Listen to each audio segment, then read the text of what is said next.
Aš esu Vaid Balaklava ir aš bėgsiu 680 km ultramaratoną nuo Talino iki Vilniaus, taip pagerbdamas vieną svarbiausių Baltijos istorijos momentų. 1989 m. rugpjūčio 23. 2 milijonai žmonių iš Estijos, Latvijos ir Lietuvos susigibo rankomis į vieną gyvą grandinę nuo Talino iki Vilniaus.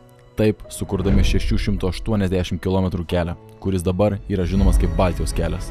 Tai buvo viena didžiausių demonstracijų pasaulio istorijoje. Be smurto, be ginklų. Tik milijonai žmonių susikibusių rankomis dėl vieno tikslo – laisvės. Iki šiol Baltijos kelias išlieka vienu ryškiausių vienybės simbolių pasaulyje. Ir aš noriu jį visą pamatyti. Mano kelionė prasidės rugpjūčio 23 dieną Taline ir baigsis rugsėjo 1 Vilniuje.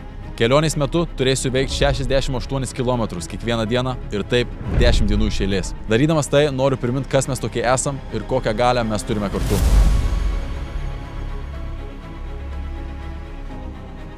Kartu tai bus mano asmeninių, fizinių ir psichologinių ribų išbandymas, kurio metu noriu įkvėpti ir būti dar vienas įrodymas, kad net ir didžiausi iššūkiai yra įmanomi, kai turi tikslą, už kurio stovi visa širdimi. Mano komanda ir aš, žinoma, dokumentuosim visą kelionę. Kas 2 dienas išeis ilgo formato video mano YouTube kanale, o trumpos kelionės dalys ir kasdienybės bus keliamos trumpu formatu į visas kitas platformas, kurias rasite aprašyme.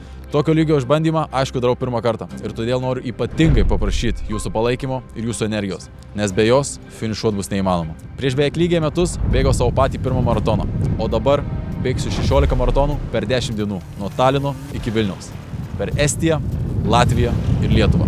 10 dienų, 680 km, viena istorija. Baltijos kelias.